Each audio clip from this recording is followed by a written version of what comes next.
আজকে দেখো একটা রেসিপি নিয়ে চলে এসেছি। আজকে লোটে মাছ। লোটে মাছ অনেকেই পছন্দ করে, অনেকে আবার ভালোবাসো না। আর চিকেনও আছে। চিকেনটা আলু পেঁপে দিয়ে এমনি নর্মাল যেরকম ঝোল সেরকম। আর রেসিপিটা দেখালাম না, কারণ অনেকবার দেখিয়ে দিয়েছি।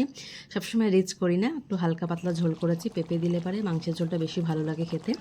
আর আমি এইভাবে মানে মাঝে মাঝেই করি, যখন রিচ করি না তখন এইভাবেই করি। আচ্ছা, আজকে লাঞ্চ থালিতে দেখতেই পাচ্ছ আছে গরম ভাত আছে, লেবু লঙ্কা আছে, আর লোটে মাছের ঝুড়ো আছে, আর চিকেন কারি আছে আলু দিয়ে পেঁপে দিয়ে ঝোল। তো আমি এই লোটে মাছের ঝোলটা কীভাবে করি চলো একটুখানি দেখে নিই। এই যে লোটে মাছটা একটু গরম জলে আমি একটু রেখে দিয়েছিলাম 5 মিনিটের মতো। এরপরে গরম জল থেকে ছেঁকে তুলে নিয়েছি। একটু লেবুর রস, গন্ধরাজ লেবুর রস দিয়েছি, নুন দিয়ে দিলাম, হলুদ দিয়ে দিলাম, আর কাঁচা লঙ্কা, আদা, রসুন পেস্ট সেটাও দিয়ে দিয়েছি, আর পেঁয়াজ কুচি করে নিয়েছি সেটা দিয়ে পেঁয়াজ কুচি দিয়ে ভালো করে এটা মেখে যদি সময় থাকে 30 মিনিট রাখলে ভালো হয়। আর গন্ধরাজ লেবুর একটু জেস্ট দিয়ে দিয়েছি, মানে গায়ের খোসাটা, বাইরের অংশটা দিয়ে দিয়েছি। এবার কড়াতে তেল গরম হলে এই লোটে মাছটা দিয়ে ওপরে টমেটো কুচিও দিয়ে দিয়েছি, দিয়ে এটা এমনি রেখে দেবো মিডিয়াম ফ্লেমে। এটা হবে। আর অন্য কিছু আমি এদিকে আর এটা ঢাকাও দেবো না, কারণ ঢাকা দিলে পারে আর একটু জল বেরিয়ে যাবে।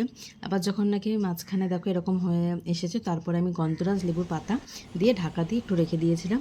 আর তৈরি হয়ে গেল আমার লোটে মাছের ঝোড়ো। আমি এইভাবে করলাম, বেশ ভালো লাগলো খেতে, এত টেস্টি হয় না কি বলবো, একটু অন্যরকম হবে। এটা হলে না মানে ভাত খাওয়া হয়ে যাবে। যারা লোটে মাছ পছন্দ করো তাদের জন্য বলছি। আর পনির দো পেঁয়াজাটা আমি পনিরের জন্য কড়াতে আগে সাদা তেল দিয়ে নিয়েছি। পেঁয়াজ, আদা, রসুন, কাঁচা লঙ্কা, টমেটো দিইনি, কাজু বাদাম দিয়ে হালকা করে ভেজে মিক্সিতে টক দই দিয়ে পেস্ট করে নিয়েছি। এবার কড়াতে সাদা তেল দিয়ে হালকা করে পনিরটা ভেজে তুলে নিয়েছি। আবার টুকরো করে যে কিউব সাইজের করেছি পেঁয়াজ আর টমেটো, ওটা হালকা করে ভেজে তুলে নিয়েছি। এরপরে কড়াতে অল্প তেল দিয়ে এরপরে যে বাটা যে মশলাটা আমি মিক্সিতে পেস্ট করেছিলাম সেটা দিয়ে দিয়েছি। দেওয়ার পর একটু নুন, চিনি, লঙ্কার গুঁড়ো যে স্বাদ মতো দিয়েছি, হলুদ দিইনি রান্নাটায়।